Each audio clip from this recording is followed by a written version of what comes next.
स्वस्थ सिद्धांत प्रसारण में आपका स्वागत है। बाइबल पढ़ना एक बात है और बाइबल को समझ पाना यह और ही बात है। सदियों का एक प्रश्न मुझे स्मरण आता है। मेरे साथ में खोलिएगा प्रेरितों के काम और उसका 8वां अध्याय। और यहां पर हम यह पाते हैं कि एक बार परमेश्वर ने अपने एक शिष्य से यह कहा कि तू उठ करके दक्षिण की ओर उस मार्ग पर जा जो यरूशलेम से गाजा की ओर जाता है। और यह एक रेगिस्तान का मार्ग था। परमेश्वर ने आज्ञा दिया और उसने सुन लिया और रेगिस्तान के उस मार्ग पर दौड़ पड़ा, क्योंकि उस मार्ग से एक ऐसा व्यक्ति जा रहा था जिसे परमेश्वर अपने राज्य में लेना चाहता है। यहां पर कूशी मंत्री जा रहा है, एक इथियोपिया का सेवक है, और लिखा है वो रानी कंदाके का मंत्री था और खजांची था, एक ऊंचे पद पर था।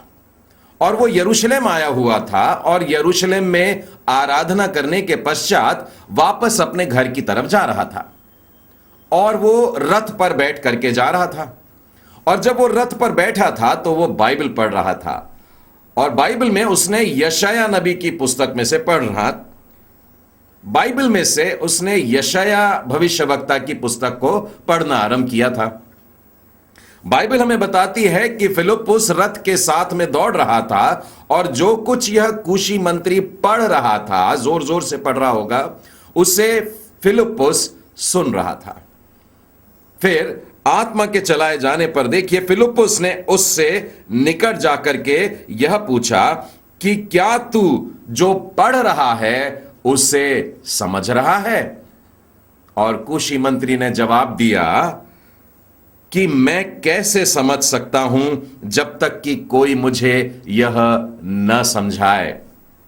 मेरे मित्रों, उसके बाद में कूशी मंत्री उसे अपने पास बुलाता है। वो साथ में बैठते हैं, मार्ग पर चले जा रहे हैं और फिर वो प्रभु यीशु ख्रीस्त के बारे में बता रहा है कि कैसे वो भेड़ के समान था जो वध होने के समय में चुपचाप थी, और फिर उसने अपने आप को बलिदान किया, और किस प्रकार से प्रभु यीशु मसीह का जीवन, उसका खून हमें बचाता है। मार्ग पर चलते चलते अचानक वे एक ऐसे स्थान पर पहुंचे जहां पर जल दिखाई दिया, और उस कूशी मंत्री ने रथ चलाने वाले से कहा रुक जा, और फिर रथ रुक जाने के बाद उसने कहा देख यहां जल है, अब मुझे बपतिस्मा लेने से कौन रोक सकता है। मेरे मित्रों, जब परमेश्वर का वचन हमें समझ में आता है तब आज्ञा पालन एकदम सहज हो जाता है। अब वो वहां से उतरते हैं और कूशी मंत्री बपतिस्मा ले रहा है। इसके बाद में जब वे ऊपर आते हैं तो देखिए क्या लिखा है कि तब उसने रथ खड़ा करने की आज्ञा दी। फिलिप्पुस और वह मंत्री दोनों जल में उतर पड़े और उस मंत्री को बपतिस्मा दिया गया। इसके बाद में देखिए 39 वचन के आखिर में क्या लिखा है, और वह आनंद करता हुआ अपने मार्ग पर चला गया। परमेश्वर का वचन जब हमें समझ में आता है तो वो हमारे जीवन को आनंद से भर देता है। इसी प्रकार का भाव हम पुराने नियम के नहम्याह की पुस्तक में पढ़ते हैं। मेरे साथ में खोलिएगा नहम्याह की पुस्तक और उसका 8वां अध्याय। एजरा और नहम्याह के समय परमेश्वर यरूशलेम की पुनः स्थापना कर रहा था। फिर एक बार लोगों को इकट्ठा किया और वह मंदिर खड़ा हुआ और शहर पना बन रही है। यह सारी बातें परमेश्वर के उस अद्भुत अनुग्रह में हुई, और इस दौरान देखिए परमेश्वर के वचन की ओर लोग फिर रहे हैं, उसके वचन को सुन रहे हैं और समझ रहे हैं। मेरे साथ में खोलिए 8वां अध्याय और उसके 7वें वचन। लिखा है यीशु, बानी, शेरेब्या, यामीन, अक्कूब, शबैते, इस प्रकार से एक लंबी सूची है। और लेवी लोग जो हैं वो क्या खास काम कर रहे हैं? लिखा है लोगों को व्यवस्था समझा रहे हैं। लिखा है समझाते गए। व्यवस्था कोई पढ़ रहा है और ये सारे लोग भीड़ में बिखरे हुए हैं, हजारों की संख्या में लोग हैं, और वहां पर ये लोग परमेश्वर का वचन उनको थोड़ा थोड़ा करके समझाते गए। 8वें वचन में लिखा है उन्होंने परमेश्वर की व्यवस्था की पुस्तक से पढ़कर उसका अर्थ समझा दिया और लोगों ने उस पाठ को समझ लिया। इससे पहले शायद पढ़ते होंगे, सुनते होंगे, लेकिन समझाने वाला कोई नहीं है, तो वो बातें अंदर नहीं आ पाती है, तब आज्ञा पालन नहीं आती है। लेकिन आज उन वचनों को पढ़ा गया, व्यवस्था को पढ़ा गया, समझाया गया, और अब वचन कहता है लोगों ने समझ लिया। अब जब वचन समझ जाता है तो क्या होता है? आगे के वचन में देखिए, लिखा है 9वें वचन के आखिरी भाग में, सब लोग व्यवस्था के वचन सुनकर रोते रहे। जब परमेश्वर का वचन हमको समझ में आता है मेरे मित्रों, वो हमें कायल करता है, वो हमें बताता है कि हम किस दशा में हैं, और तब हम रो पड़ते हैं। लेकिन वही नहीं रुकते हैं, उसके आगे में यह लिखा है, 12वें वचन में से पढ़ के बता रहा हूं, तब सब लोग खाने पीने और भोजन सामग्री भेजने और बड़ा आनंद मनाने को चले गए। अब उनके जीवन में देखिए खाने पीने की बातें आ गई हैं, जो गरीब लोग हैं उनके साथ में खाना बांट रहे हैं, और लिखा है आनंद मनाने चले गए। क्यों? क्योंकि वहीं उसी वचन में लिखा है, क्योंकि जो वचन उनको समझाए गए थे उन्हें वे समझ गए। अर्थात मेरे मित्रों, परमेश्वर के वचन को पढ़ना काफी नहीं है, उसे समझना बेहद जरूरी है। जब परमेश्वर का वचन हमारी समझ में आता है तो सबसे पहले हमारी भयानक हालत को हमारे सामने एक तस्वीर के रूप में दिखाता है, हमें कायल करता है, हमें अपराध बोध होता है, अपनी अवस्था का ज्ञात होता है, हम रो पड़ते हैं, हम पश्चाताप करते हैं, लेकिन उसके बाद में आनंद होता है। परमेश्वर के वचन को समझने से आनंद होता है, बशर्ते कोई वचन का समझाने वाला हो। मेरे मित्रों, बिल्कुल यही कारण है कि हम सप्ताह दर सप्ताह आपके साथ में इस प्रसारण के द्वारा परमेश्वर के वचन को समझाने के लिए चले आते हैं। इन दिनों में हम लोग क्रिस्ती आराधना के अंतर्गत आराधना कैसे न करें इस विषय पर मनन कर रहे हैं, और अब तक हम लोगों ने 8 पाठ सीख चुके हैं। Up till now we have studied 8 lessons on how not to worship. Lesson number 1, do not worship for personal enjoyment. आराधना कैसे ना करें। पाठ नंबर 1, व्यक्तिगत आनंद के लिए आराधना ना करें। Lesson number 2, do not sacrifice the scriptures for the spirit. आत्मा में हो जाने के लिए वचन का त्याग न करें। Lesson number 3, do not leave the spirit for the content. वचन सामग्री के लिए आत्मा को न त्यागें। Lesson number 4, do not forget the Father. चौथा पाठ, आराधना में परमेश्वर पिता को न भूलें। Lesson number 5, do not neglect individual worship. व्यक्तिगत आराधना की उपेक्षा न करें। Lesson number 6, do not separate life from worship. अपने जीवन को आराधना से अलग न करें। Lesson number 7, do not idolize objects, places or persons. वस्तुओं, स्थानों या व्यक्तियों को ईश्वर करके न माने। Last week we have studied the 8th lesson, do not act disorderly. पिछले सप्ताह हम लोगों ने 8वां पाठ सीखा था, जो हमें यह बताता है कि आराधना में गड़बड़ी का व्यवहार न करें। Today we are going to see the 9th lesson, do not decry other forms of worship. आज हम लोग 9वां पाठ सीखने वाले हैं, और वह यह है कि आराधना के अन्य रूपों की निंदा न करें। How not to worship. आराधना कैसे न करें।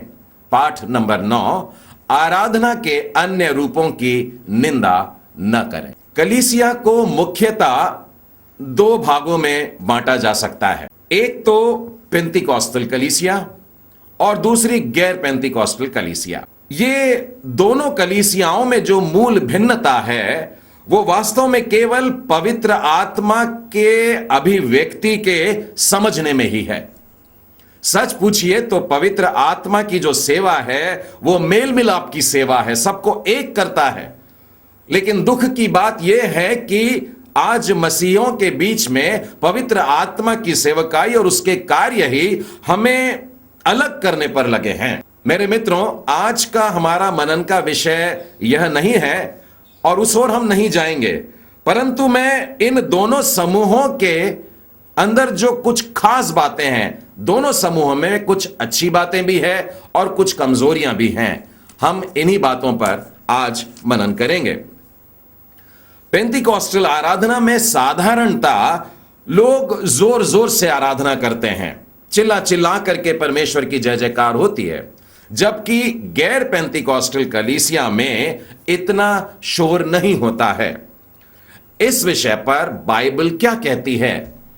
आप में से कुछ लोगों को जानकर के अचरज होगा कि बाइबल दोनों प्रकार की आराधनाओं को हामी देती है। मेरे साथ में खोलिएगा भजन संहिता का 46वां अध्याय और उसके अंतिम वचन के पास में 10वां वचन कहता है, चुप हो जाओ और जान लो कि मैं ही परमेश्वर हूं। परमेश्वर की उपस्थिति में हम जब आते हैं, परमेश्वर का वचन ऐसा कह रहा है, वरन वो स्वयं कह रहा है, चुप हो जाओ और जान लो कि मैं ही परमेश्वर हूं। खामोशी के साथ में परमेश्वर की उपस्थिति में है, खामोशी के साथ में परमेश्वर की आराधना कर रहे हैं। लेकिन इसके बाद वाला वचन देखिए, 47वें अध्याय का पहला वचन क्या कहता है? हे देश देश के सब लोगों, तालियां बजाओ, ऊंचे शब्द से परमेश्वर के लिए जय जयकार करो।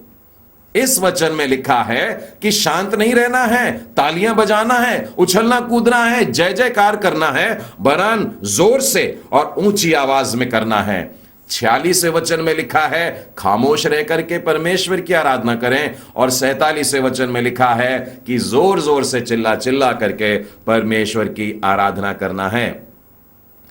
सबोपदेशक के लिखने वाले राजा सुलेमान ने इन दोनों बातों को एक ही वचन में डाल करके हमारे सामने प्रस्तुत किया है। देखिए इस सच्चाई को वो सबोपदेशक के 3 अध्याय के 7वें वचन में कह रहे हैं, चुप रहने का भी समय है और बोलने का भी समय है। दोनों बातों को एक ही वचन में डाल करके हमें इस बात को स्पष्ट कर रहे हैं कि परमेश्वर के सम्मुख जब हम जाते हैं तो ऐसा भी समय होता है जब हम खामोश रहें, शांत रहें, आदर से रहें और उसी तरह से परमेश्वर की जय जयकार में आनंद से उछलते हुए जोर जोर से उसके नाम को महिमा दें। परमेश्वर दोनों भी परिस्थितियों में काम करता है। इस बात को प्रकट करने के लिए मैं आपको पुराने नियम के 2 पितरों के पास में लेकर के चलता हूं। पहले तो है अय्यूब और दूसरा है एलिया। देखिए परमेश्वर कैसे दोनों परिस्थितियों में रह करके अपने कार्य को करता है। वो दोनों से बात करना चाह रहा है और कैसी परिस्थिति है। अय्यूब का 38वां अध्याय और उसका पहला वचन कहता है, तब यहोवा ने अय्यूब को आंधी में से यों उत्तर दिया। एक आंधी है, एक प्रचंड वायु है और उस तूफान में से होकर के परमेश्वर अय्यूब से बातें करता है।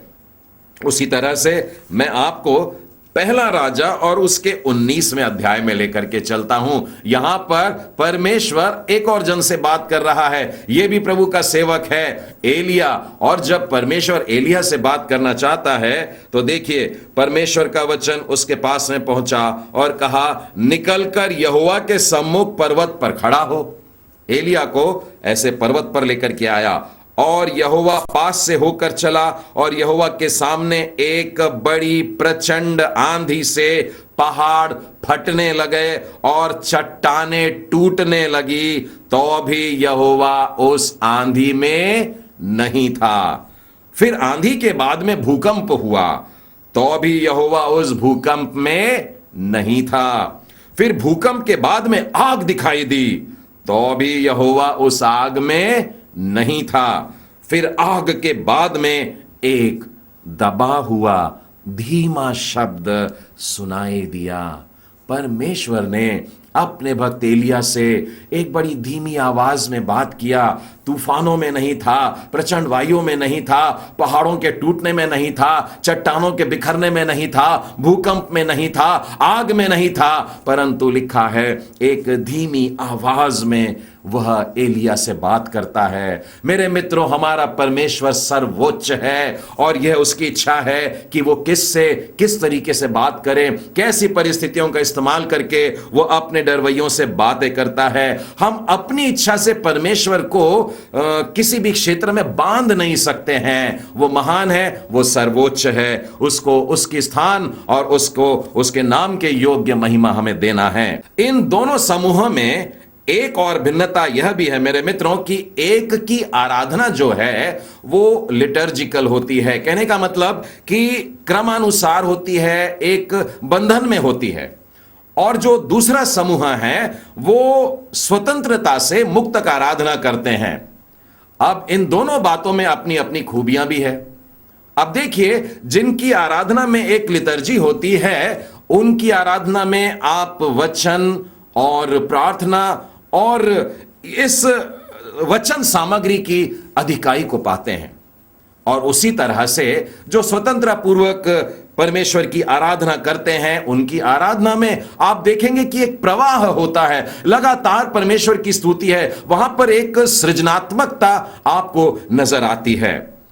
यहां पर मैं अपनी एक गवाही देना चाहता हूं। मैं खुद एक ऊंचे एंग्लिकन पृष्ठभूमि से आता हूं और मैंने अपने जवानी के दिनों में कॉमन बुक ऑफ प्रेयर इस प्रकार से एक पुस्तक है जिसमें बेहद उच्च और उत्कृष्ट प्रकार की जानकारियां भरी हैं, परमेश्वर के प्रार्थनाएं भरी हैं, और ये सब मैंने मुखाग्र कर लिया था, इन्हें याद कर लिया था। परमेश्वर ने जिस दिन से मुझे अपनी पवित्र आत्मा से भरा है, उस दिन के बाद से मेरे आराधना और प्रार्थना करने के तरीके में बड़ा परिवर्तन आया। मेरी आराधना में एक नया आयाम जुड़ गया, एकदम बदल गया। लेकिन इसके साथ साथ जो भी कुछ मैंने पहले याद किया था वह तो मेरे साथ बना रहा।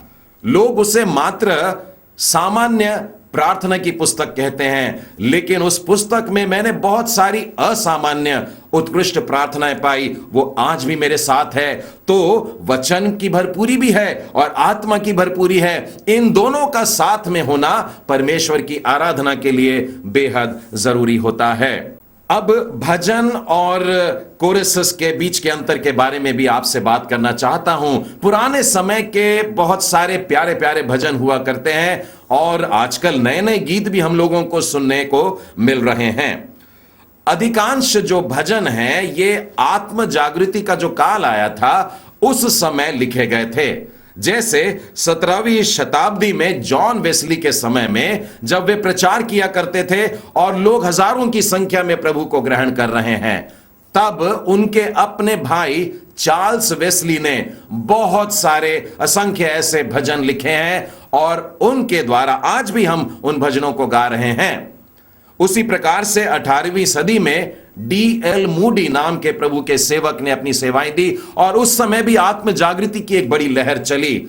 और उनके एक सहयोगी थे जिनका नाम है आयरा सांकी, और इन्होंने बहुत सारे गीतों को लिखा, सैकड़ों ऐसे भजन लिखे हैं जिन्हें लोग गाते हैं। और इन भजनों में एक बहुत ही भारी भक्तिपूर्ण भाव हुआ करता था और भक्ति भाव के साथ साथ इनमें शिक्षापूर्ण बातें जो बाइबल पर आधारित थी वो सारी के सारे इसमें भरी हैं। उनमें से एक मैं आप लोगों को बताना चाहता हूं जो कि बिशप रेजिनाल्ड हेबर के द्वारा लिखा हुआ है। यह भी 17वीं सदी में हुए हैं और इन्हीं के नाम से त्रिचनापल्ली में इनका एक कॉलेज भी इस नाम से मिलता है। इन्होंने वह गीत लिखा था, holy holy holy Lord God Almighty. हे महापवित्र सर्वशक्त परमेश्वर, प्रातः कालानंद से तेरी स्तुति गावेंगे।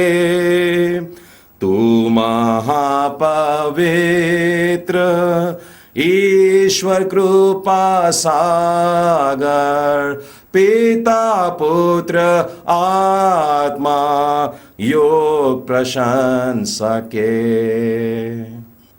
कितना अद्भुत गीत, परमेश्वर के वचन और सच्चाइयों से भरा, त्रिएक परमेश्वर के नाम को ऊंचा उठाने वाला। इस प्रकार के भजन हमें इन दिनों में प्रभु के सेवकों के द्वारा प्राप्त हुए हैं। अब आपके मन में एक प्रश्न उठता होगा कि क्या हम नए गीतों को नहीं गा सकते, क्या उन्हें नहीं गाना चाहिए? बाइबल से हम देखते हैं कि ये नया गीत क्या होता है। भजन संहिता का 40वां अध्याय खोलिए और देखिए उसके 3 वचन में क्या लिखा है। उसने मुझे एक नया गीत सिखाया जो हमारे परमेश्वर की स्तुति का है। अब ये नया गीत क्या है, इसका उत्तर बस उसके ऊपर वाले वचन में लिखा है।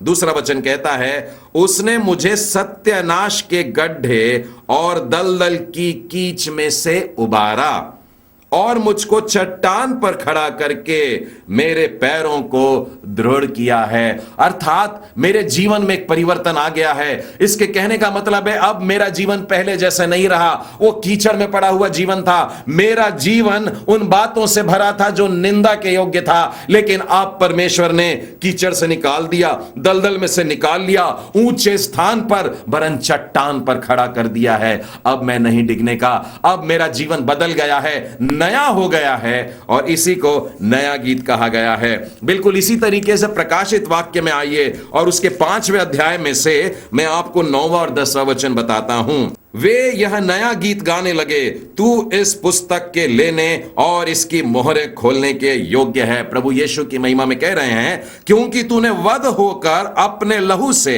हर एक कुल और भाषा के लोग और जाति में से परमेश्वर के लिए लोगों को मोल लिया है और उन्हें हमारे परमेश्वर के लिए एक राज्य और याजक बनाया और वे पृथ्वी पर राज्य करते हैं। इसका क्या अर्थ है? पुरानी बातें बीत गई, देखो नई हो गई हैं। हम लोगों का पुराना जीवन जो था वो पाप में बीत रहा था, लेकिन प्रभु यीशु मसीह के बलिदान के द्वारा हम अब खरीद लिए गए हैं, उसके लहू से मोल ले लिए गए हैं, परमेश्वर के राज्य में आ गए हैं, उसकी संतान हो गए हैं, वरन लिखा है याजक बना देता है। हम लोगों के लिए सब कुछ नया हो गया है और इसलिए वचन कहता है प्रकाशित वाक्य 5 में कि हम नया गीत गा रहे हैं। नए गीत से तात्पर्य समय का नहीं है मेरे मित्रों कि नया गीत पुराना गीत, ये पुराने समय का है, बहुत वर्ष पुराना है। ऐसे गीत को पुराना नहीं कहते हैं। अगर ऐसी बात होती तब तो हम भजन संहिता जो कि इब्रियों की